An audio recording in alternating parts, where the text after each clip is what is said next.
25 helicopter हवा में उड़ता है वो सिर्फ चोरी के पैसे से ही उड़ सकता है। वो चोरी के पैसे से 25 हेलीकॉप्टर हवा में उड़ता है और हलाल के पैसे से, हराम के पैसे से उड़ता है। इसमें आपको शक है? नहीं है ना? तो जब भी हवा में हेलीकॉप्टर देखिए तो सोचिए कोई चोर जा रहा है। इसमें आपको कोई शक है? कोई शक है किसी को? बताइए, 25 हेलीकॉप्टर कहां से उड़ता है पैसा? बताइए मुझे आप। वो चोरी का नहीं होता है तो किसका होता है पैसा? क्या बता देंगे हमारे कोई नेता की ईमानदारी का पैसा है, उनकी मेहनत की कमाई का पैसा है? आप पत्रकार से क्या बात करते हैं सर? पूरी जिंदगी साधना से गुजारी है, मैं कसम नहीं खाता इसमें। सर बहस मत करिए सर, ये बहस का मंच नेता से जब सवाल पूछेंगे तो सवाल नेता से ही होगा, सवाल पत्रकार से नहीं होगा। सर 4 दिन के अंदर हवा बदल जाएगी अगर मीडिया बुनियादी काम करने लगे ना। तो जो नेता आपको लोकप्रिय नजर आ रहे हैं ना, 4 दिन के अंदर हवा बदल जाएगी। और ये हवा बदलने का मेरा मतलब किसी को हराने जिताने से नहीं है। मैं जानता हूं कि उससे कोई खास रिजल्ट नहीं मिलता है। मेरा सिर्फ इससे मतलब है कि जनता अपनी जगह पर खड़ी होकर जनता बनी रहे। वो देखे कि डॉक्टर कफील खान को जेल में बंद किया गया है, वो कौन सा ऐसा भाषण था जिसके कारण एक डॉक्टर को 6 महीने के लिए बंद किया गया है और उससे फिर 3 महीने के लिए रासुका लगाई गई है। जो लोग भी नहीं बोलते हैं या चुप हैं इस पर, उसके कफील खान के भाषण को निकाल कर पढ़ सकते हैं कि क्या वो भाषण ऐसा डिजर्व करता है कि जब कोर्ट से जमानत मिल गई है फिर उसे जमानत ना मिले उस डॉक्टर को, आप उस पर रासुका एनएसए लगा देते हैं।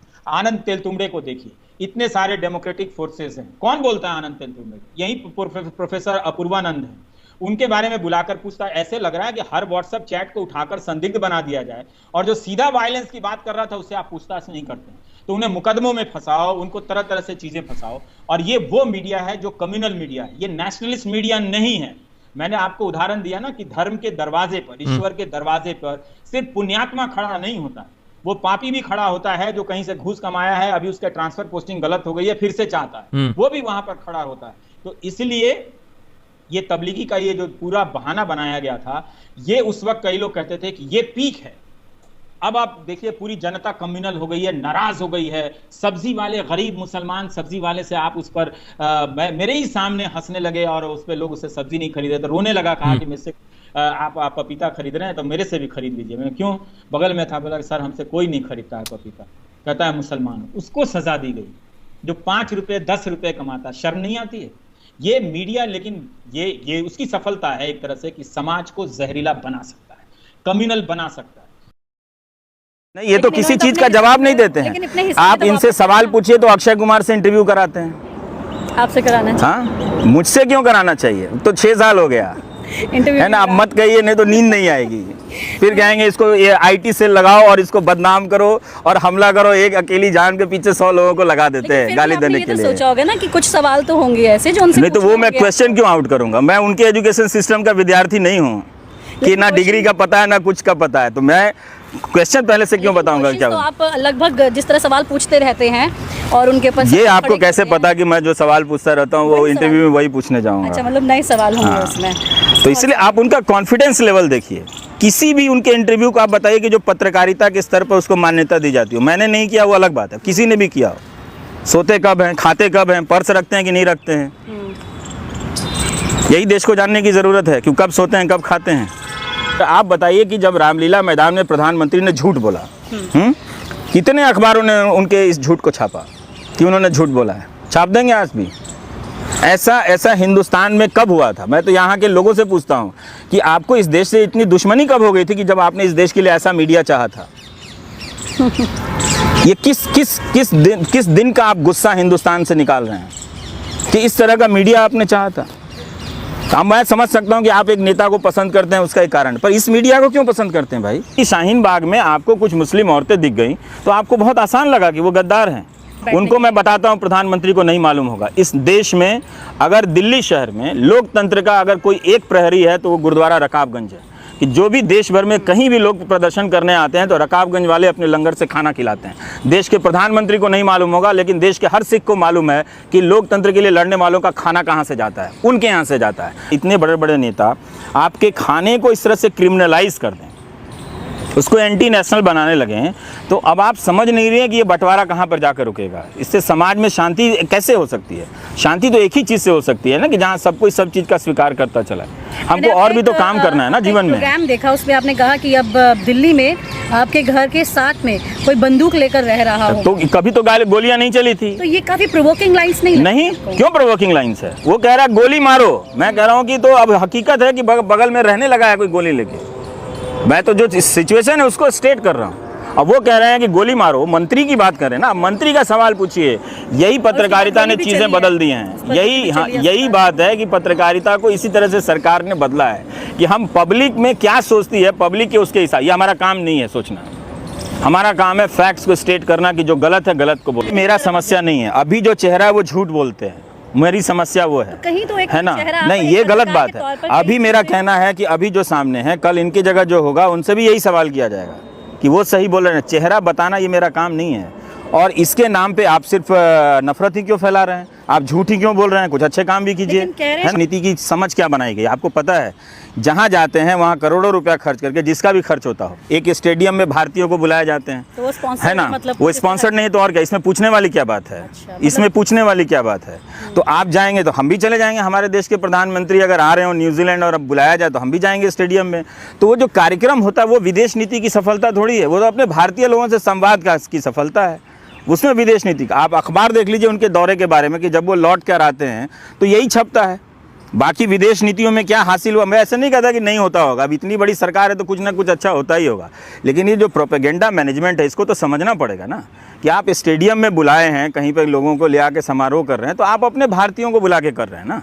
तो उसमें उसको हम विदेश नीति की सफलता क्यों मान लें? कि कहीं भी जाके आप रैली कर रहे हैं वो विदेश नीति की सफलता तो है नहीं। तो ये भी तो हो सकता है आप अमेरिका गए हैं और इनकी यात्राओं के समय का अमेरिकी अखबार उठा के देख लीजिए, कोई चर्चा के लायक नहीं समझता, क्योंकि उसमें फॉरेन डिप्लोमेसी का कोई एक्शन होगा तब तो कोई लिखेगा ना। आप आए हैं यहाँ शॉपिंग खरीद रहे हैं, कर रहे हैं, वहाँ लोगों के यहाँ खाना खाने जा रहे हैं, तो उसमें क्या करने वाले बहुत सारे लोग हैं। लोग बुला लिए जाएं तो मोदी तो पूरा टीवी करता रहता है 24 घंटा। पर वो विदेश नीति की सफलता कैसे है? वो तो अपने भारतीय लोग हैं, हम अपने प्रधानमंत्री को देखने जाएं, हम भी जाएंगे। मैं तो कह रहा हूँ मैं भी जाऊँगा देखने के लिए। वो विदेश नीति की सफलता नहीं है ना। तो हम उनके यात्राओं के जो तड़क भड़क हैं उनको छोड़िए, आप विदेश नीति पे बात कीजिए। तो कहाँ बात होती है? आप किसी भी हिंदी अखबार को उठा के देख लीजिए तो कहीं आलोचना नहीं है, कहीं भी इस तरह से कोई समीक्षा नहीं है, सिर्फ तारीफ चलता रहता है। और जब मूल सवाल पर आ जाते हैं, जब चलो भाई इकोनॉमी का पूछना लेते हैं, तो आप वही एक सवाल है, मैं नहीं तो कौन? भाई आप ही हैं। अभी कौन का सवाल नहीं है, 2014 से आप ही हैं, 24 तक आप ही रहेंगे। तो इस सवाल से हम आपको नहीं जज करेंगे कि आप नहीं तो कौन। ये हमारा काम नहीं है। हमारा काम है कि आप हैं तो क्या कर रहे हैं।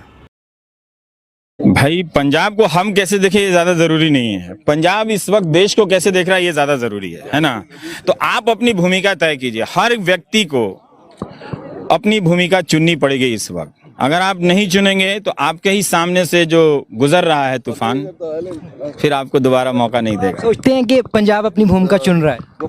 नहीं, मुझे नहीं लगता कि अभी उस तरह से चुन रहा है।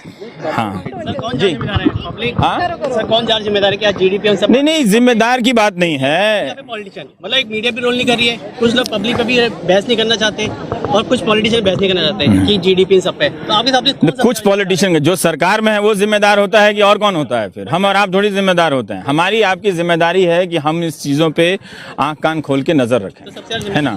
और हम कितना भी जिम्मेदार हो जाएं, कोई भी ऐसी बात हो, आप में 100 कमी होगी, मेरे में भी कमी होगी, तो इन कमियों को लेकर क्या मकसद है कि हम और आप लड़ें? अगर कोई ये खेल खेल रहा है तो आपको भी ये समझना चाहिए और हमको भी समझना चाहिए। तो फिर आप लड़ना चाहिए। सिर्फ भारत इतनी सी जिम्मेदारी निभा लीजिए, फिर शांति आ जाएगी। भारत के मीडिया और जो भाषा और जिस तरह से भाषा का इस्तेमाल हुआ है ना वो ठीक नहीं है जी। सिर्फ भारतीय मीडिया को जी हाँ, भारतीय मीडिया को आप कहाँ देख रहे हैं? बोल चुका हूँ, भारतीय मीडिया है ही नहीं इस देश में, तो मैं क्या देखूंगा? भारतीय हैं, उन्हीं को मैं देख रहा हूँ कि उन्हीं से कोई उम्मीद है जी। आखिरी सवाल लूंगी कि पंजाब की सीएम ने बात बोली है कि सीएबी जो बिल है वो यहाँ पे लागू नहीं किया जाएगा। वो तो राज्य का, वो तो क्या नागरिकता का मामला तो केंद्र का मामला होता है कि, है ना। तो वो लागू नहीं किया जाएगा वो बात नहीं है, वो तो सेंटर के लोग हैं, वो पासपोर्ट ऑफिस और ये सब करेंगे, वो सारा नागरिकता देने का जिसको देना है दें आप, है ना, जैसे आप पहले दे रहे थे। लेकिन बात है कि वो नेशनल रजिस्टर होना चाहिए कि नहीं होना चाहिए। क्या आप अपने बाप दादाओं का प्रमाण देना चाहेंगे कि वो यहाँ पैदा हुए थे कि नहीं होना चाहिए? चाहते हैं आप देना? बिल्कुल। आप घर में जाके आपको ये इंसल्ट नहीं लगता है कि आपसे कोई डॉक्यूमेंट मांगे कि आप हिंदुस्तानी हैं या नहीं है, कोई भी हो, तो उस लाइन में तो सब खड़े रहेंगे। तो फिर आप डिसाइड कीजिए कि आप कौन सा दस्तावेज लेकर आएंगे दिखाने के लिए कि आप इस हिंदुस्तानी हैं या नहीं है। और कोई पूछने वाला कौन होता है? कौन होता है? क्या सरकार ही पूछेगी क्या कि आप इस देश के नागरिक हैं या नहीं है? कि जिन नागरिकों के दम पे सरकारें बनती हैं वो उल्टा नागरिकों से पूछेगी कि आप दस्तावेज दिखाओ, आधार नंबर दिखाओ, अपने बाप दादाओं की जमीन की रजिस्ट्री दिखाओ, तब हम कहेंगे कि आप इस देश के नागरिक हैं या नहीं हैं। तो इतना इंसल्ट आप बर्दाश्त कर सकते हैं? कीजिए। आप सिख, हाँ, तो ये साफ है ना कि अब वो खुद ही वहाँ उदाहरण दे रही थी कि देश दुनिया के अलग अलग देशों से लोग आए तो हमने बसाया। अभी तक वो खुद कह रहे हैं कि इस कानून के तहत जो भी नागरिकता का कानून हम नागरिकता देते रहे हैं, तो जब हमने सबको नागरिकता दी है तो हम उसी कानून से सबको नागरिकता क्यों नहीं दे सकते? ये लिखा क्यों गया? ये लिखा इसलिए गया कि हम बैठकर बहस करें और इस तरह के तर्क चलाया जा रहा है कि नहीं, हमको किसी का अधिकार नहीं लिया गया। आपने किसी का अधिकार लिया नहीं, किसी का नाम नहीं लेकर उसका अधिकार छीन लिया, है ना। तो बहुत सारा जो डेमोक्रेसी में ना एहसास का एक बॉन्ड होता है, ट्रस्ट का एक बॉन्ड होता है, और कुछ नहीं होता है। अगर हम यहाँ पे 4 लोगों का नाम लें और कहें कि भारत में 4 राज्य हैं सबसे अच्छे हैं और आपके राज्य का नाम ना लें, तो आपको ये बात चुभ जाएगी। ये वो उतने का खेल है ये। तो ये उन्होंने वो खेल कर दिया है। अब वो गली मोहल्लों में हिंदू मुस्लिम चर्चा चल रही है वो, तो जिसमें वो सफल हो गए हैं। तो व्हाट्सएप यूनिवर्सिटी का मटेरियल अगर आप देखेंगे ना, तो इतने खतरनाक स्तर पर फैलाया जा रहा है। तो ठीक है, अगर लोगों को यही तय करना है कि बच्चों को, लड़कों को खासकर सांप्रदायिक बनाना है, आपका फैसला। मैं तो कहता हूं कि भाई दंगाई मत बनाना, डॉक्टर बना लेना। मैं तो साफ साफ बोलता हूं कि ये नहीं चलेगा। और ये क्यों चलना चाहिए इस देश में? वो खुद बनाना चाहते हैं। हो गया ना? क्या आपको अच्छा लगेगा कि ये बैठ के लाइन में खड़े होकर अपने दस्तावेज दें और आप घर में बैठी रहें? नागरिकता के जिसको आप मोहल्ले में देख रही हैं, सब कुछ देख रही हैं, जिससे आप 50 बार झगड़ चुकी होंगी, आप वही अगर आदमी जाके लाइन में लगेगा, वोटर की पर्ची दिखाएगा, डेट ऑफ बर्थ दिखाएगा, इस देश में आधे गरीब तो इसमें मर जाएंगे, चाहे वो हिंदू हो चाहे मुसलमान हो। जो बंजारे हैं वो कहाँ जाएंगे? और औरतों के नाम से तो 50% औरतें जो इस देश में अभी तक जो लिटरेट नहीं थी, उनके नाम पे कोई संपत्ति नहीं थी, कोई पासबुक नहीं था, कुछ नहीं था, वो कहाँ मारी जाएंगी? वो मारी फिरते रहेंगी। क्यों उन पे ये चीज लादा जाना चाहिए? क्यों लादा जाना चाहिए कि जिस तरह से वो हनक से कह गए हैं कि हम इसी संसद में लेकर आएंगे? आप जनता को सजा देना चाहते हो? वो जनता को हाँक रहे हैं कि हम आपको ये समझते हैं। विपक्ष की क्या औकात रह गई है वहां पे सदन में? उसके पास वो संख्या नहीं है, वो तो बोल ही गया जो बोलना था उनके पास। तो वो जनता को हाँक रहे हैं ना अब कि अब उनको कोई रोक नहीं सकता। तो वो पब्लिक से कहेंगे कि आइए आप अब लाइन में लगिए और आप अपनी नागरिकता साबित। मुझे दुख है कि जिस व्यक्ति को हिंदुस्तान की जनता इतनी चाहत से गद्दी सौंपी है, वो व्यक्ति ऐसे लोगों को फॉलो करता है जो किसी के मरने पर कुतिया लिखता है। मुझे दुख है अपने प्रधानमंत्री पर, क्योंकि हमारे प्रधानमंत्री चाहे जितनी शिकायत कर लें इस देश से, वो ये शिकायत नहीं कर सकते कि जनता ने उन्हें सत्ता सौंपने में कोई कमी की है। उन्होंने जैसा बहुमत मांगा वैसा ही बहुमत और उससे ज्यादा बहुमत हर राज्य में और हर जगह दिया है। तो प्रधानमंत्री बताएं कि उनके पास ऐसा वक्त कहां आया, कैसे, जबकि उनको सेवा करने के लिए इतना सारा सोने का समय नहीं होता जैसे उनके प्रोपेगेंडा टीम बताती है। तो वो ये बताएं कि उनके पास ये वक्त कब मिला कि वो दधीची जैसे लड़कों को फॉलो कर रहे थे, वो ये बताएं। और चीन और वर्मा से जब वो लौटे तो पहला काम यही करें कि वो दधीची को अनफॉलो करें और वो बताएं कि उनसे ये कहें कि हमसे गलती हुई है। जब तक ये व्यक्ति माफी नहीं मांगेगा, और मैं अपने पार्टी के लोगों से कहता हूं कि ये नेशनलिस्ट, हिंदुत्व नेशनलिस्ट नहीं है, ये हम सबको एक नागरिक के तौर पे अपने प्रधानमंत्री से मांग करनी चाहिए कि आपने क्यों दधीची को फॉलो किया हुआ है। वो ऐसा क्या कंट्रीब्यूट करता है जो हिंदुस्तान की 80% आबादी जो है आपको वोट देते समय, 30% आबादी वोट देते समय आप नहीं कर सकती है। ये अच्छा नहीं है दोस्तों। हम जो बट रहे हैं उससे हमें क्या हासिल हो रहा है वो हमें देखना चाहिए। हमने जिन सरकारों और नेताओं की करतूतों पर पर्दा डालना शुरू कर दिया है अपनी अपनी राजनीतिक और वैचारिक वफादारी के चलते, हम अच्छा नहीं कर रहे हैं। ये वो भी अच्छा नहीं कर रहे जो विरोध के नाम पर विरोध करते हैं और जो समर्थन के नाम पर समर्थन किए जाते हैं। ये दोनों इसमें बराबर से कसूरवार है। तो इसलिए इस बात का ख्याल रखें कि ये हत्या एक और हत्या की कहानी ना बन जाए और हम दूसरे ऑबिचुअरी पे मिलने के लिए और कार्यक्रम ना बना रहे हों। कल रात से आपको सच बोलता हूं, ऐसा लग रहा है कि मैं जिंदा लाश हूं, मर गया हूं, लोगों ने मुझे गोली मार दी है और मेरी लाश आप लोग धोके चल रहे हैं। देश भर से इतने सारे शुभचिंतक, पाठकों और दर्शकों ने लिखा है कि आप अकेला बोलना छोड़ दो, आपकी भी ये हाल कर देंगे। आप गृह मंत्री से लिख दो, आप प्रधानमंत्री से लिखो कि सुरक्षा दें। अरे भाई, जब चमचों की पूरी सुरक्षा नहीं दे पाए, 2-4 को ही उन्होंने एसपीजी दिया है, तो हम लोगों को कहां से मिलेगा? और कितने पत्रकार एसपीजी लेकर चलने वाले। तो राजनीतिक माहौल बनाया है, भले आप उसमें सीधे शामिल नहीं हैं, लेकिन जो माहौल आपका समर्थन करता है ये उसी माहौल की पैदाइश है जो कल जो गौरी लंकेश की हत्या पर हंस रही थी। ये शर्मनाक है कि हम कौन से, ये हिंदुत्व का कौन सा चेहरा है कि कोई मर जाएगा और हम जाकर वहां पर हंसेंगे, कहेंगे कुतिया है। और प्लीज प्रधानमंत्री से रिक्वेस्ट कीजिए कि वो इस तरह के लोगों को फॉलो ना करें। कोई नहीं मिलता उनको हिंदुस्तान में तो मुझे फॉलो कर लें। मैं उन्हें आश्वासन देता हूं कि बहुत आदर से आलोचना करूंगा, उनको कभी भी अब ऐसा नहीं लगेगा कि मैंने उनका अपमान किया है। बहुत अच्छी कविताएं सुनाऊंगा, हिंदू धर्म के बहुत सारे श्लोक सुनाऊंगा उनको लगेगा नहीं कि वो एक ऐसे हिंदुस्तान में है जहां उनकी कोई कदर नहीं करता है। मैं उन्हें पूरा पूरा सम्मान दूंगा, लेकिन वो इस बात का जवाब देंगे। अब कोई भी स्त्रियों के बारे में वो स्लोगन लिखने या गाने से पहले इस बात का जवाब देंगे कि उनकी सोहबत में ददीची जैसे नौजवान कैसे आ गए। और जब वो आते हैं वो 1700 के क्लब में, तो वो ये बताएं, उस लड़के से भी पूछें कि तुमने मेरी मर्यादा का ख्याल क्यों नहीं रखा। तो जब वो लड़के, इस तरह के लोग प्रधानमंत्री की मर्यादा का ख्याल नहीं रख सकते हैं, तो सोचिए बावलों और पागलों की फौज हमारे बीच तैयार हो गई है। वो आपको अकेले में भी घेर के मारेगी और जहां पर आप 1000 की संख्या में हैं वहां भी घेर कर मारेगी। तो सवाल अपने आप को बचाने के लिए नहीं, वो तो है ही, बाकी जो जनता है जो रोज लड़ रही है कि इस प्राइम टाइम में उसके उसूल के जवाब मिल जाएं, उसके सवाल उठें, जिस पर सवाल उठें। रोज ये टीवी पर सरकार की तरफ से ये जो गुंडे बैठे हुए हैं, जो काला कोट लगाकर बैठते हैं, ये पूरा डिजाइन है। आप मानिए नहीं मानिए मत देखिए, 10 साल बाद आपको यही दिखेगा कि जनता के जो सवाल हैं, उनकी बेचैनियां हैं, उसको किस तरह से कुचलने के लिए फर्जी मसले निकाले जाते हैं और फर्जी मसलों पर दिन रात चर्चा होती है। तो वो लगातार लोगों की आकांक्षाओं की हत्या हो रही है, उनको डराया जा रहा है, उनका एक भय का माहौल पैदा किया जा रहा है। तो इस पैटर्न को समझिए। तो जिसके पास भी इतना बड़ा मीडिया है, एक बार सरकार के कहने पे गेंद घुमा दी जाती है।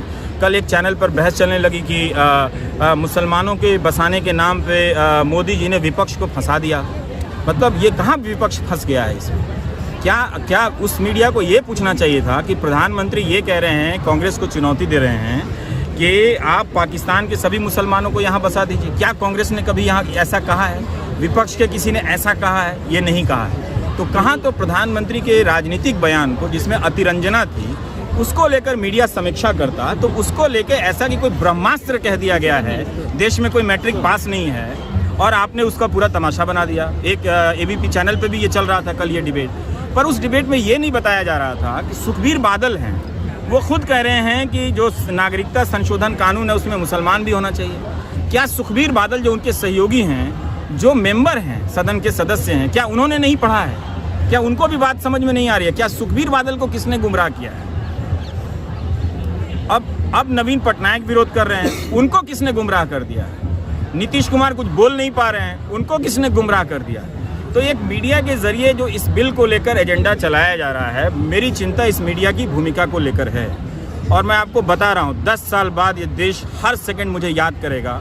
ये खड़ा होकर, रोज जिस पेशे से मैं रोजी रोटी कमाता हूँ, मैं खड़ा होकर बोल रहा था। मुझे तकलीफ होती है बहुत ज़्यादा बोलने में, लेकिन इस तरह इशारे पर जो एंकर लोग और जो ब्यूरो चीफ जो हैं घूम रहे हैं, जो एजेंडा प्लांट कर रहे हैं ना, मिनट मिनट पे लोग यहाँ प्रदर्शन करने चले आए, तो अचानक आप खबर प्लांट कर रहे हैं कि ISI का अटैक होने वाला है। कर क्या रहे थे आप फिर इतने दिनों से?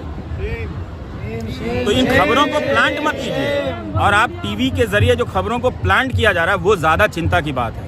दोनों बात पहुंचनी चाहिए। सरकार का पक्ष क्या है ये भी पहुंचना चाहिए, लोग क्यों ऐतराज कर रहे हैं ये भी बात बराबर से पहुंचनी चाहिए, और पूर्वोत्तर के राज्य क्यों विरोध कर रहे हैं ये बात भी बराबर से पहुंचनी चाहिए। जब आपको बौद्धों की इतनी चिंता थी, तो तिब्बत के लोगों की क्यों नहीं चिंता हुई? क्यों चाइना की वजह से चिंता नहीं हुई? आप कह रहे हैं कि इतने सारे मुस्लिम देश हैं, मुसलमानों का वहाँ पर बहुमत है। कल बताइए कि लज्जा लिखने वाली तस्लीमा नसरीन, अगर कोई वहाँ अल्पसंख्यक के साथ खड़ा होता है, उसके साथ कुछ होता है, तब क्या करेंगे? अब आप कहते हैं कि पुराना कानून है, तो मुझे हिंदी में समझाइए या भोजपुरी में कि उसी पुराने कानून से सबको आप क्यों नहीं नागरिकता दे सकते थे? तो ये डबल डेकर कानून क्यों लेकर आया? अगर वो पुराना कानून इतना अच्छा है तो उसी पुराना कानून से आप सबको दे सकते थे ना नागरिकता।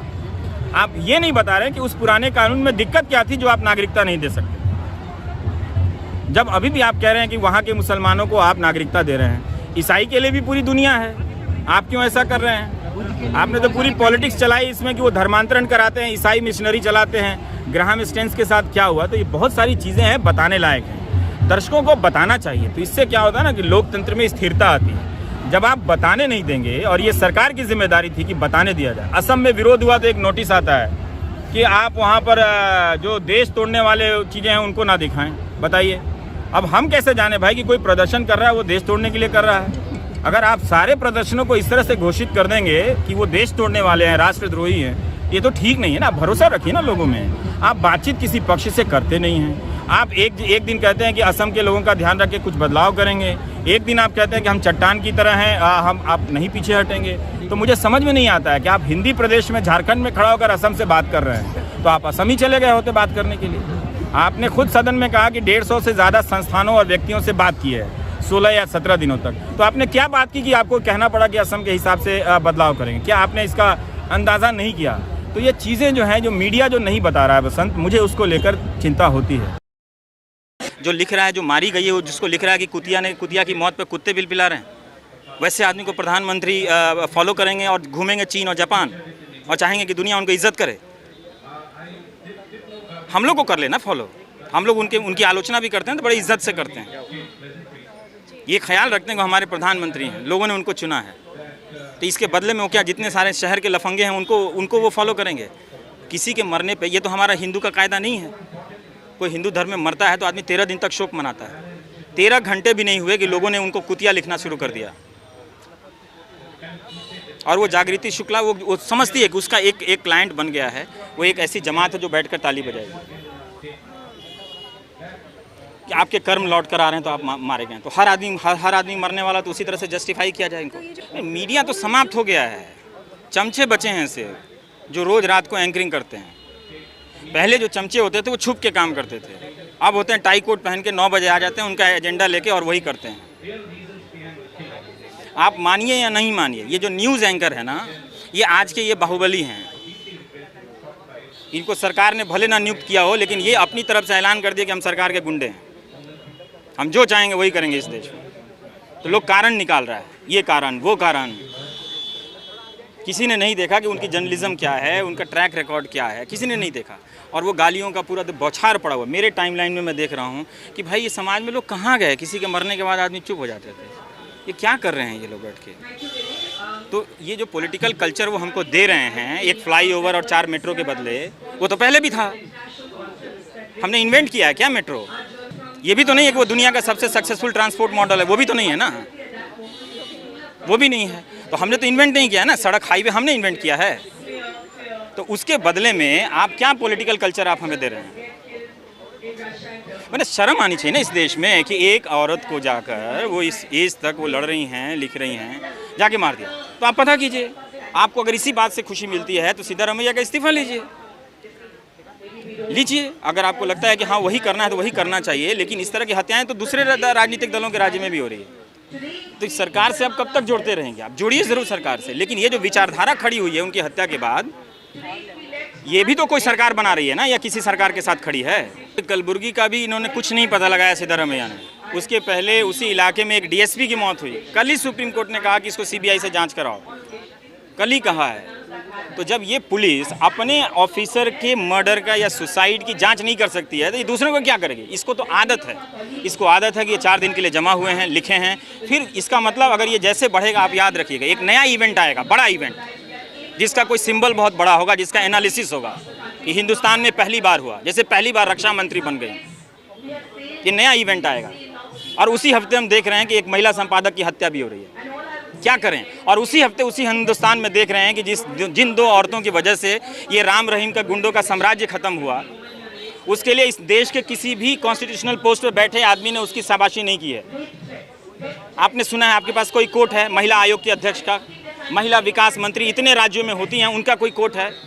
इन 2 महिलाओं ने ज़बरदस्त लड़ाई लड़ी है, हम इनको बधाई देते हैं। यही हमारी आज की महिलाएं हैं। किसी बड़े मंत्री, संतरी, महासचिव, पार्टी अध्यक्ष, किसी का भी बयान आपने देखा है? सब चुप है, क्योंकि इस देश में औरत के मारे जाने पे कोई अफसोस नहीं करता है। इसीलिए हम लोगों को फर्क पड़ा है, समाज को नहीं फर्क पड़ेगा, क्योंकि एक महिला मारी गई है, नहीं फर्क पड़ता है उसको। इस दिल्ली में हाई कोर्ट में क्या हुआ था जेएनयू के समय? कहाँ गया वो जांच? इतना अगर राष्ट्रवाद खतरे में था तो उसकी जांच तो नहीं करा पाई ये सरकार अपने यहाँ बैठ के, और कह रही है कि दूसरे का जाके पता करो। तो ये सबका पैटर्न यही है मैम।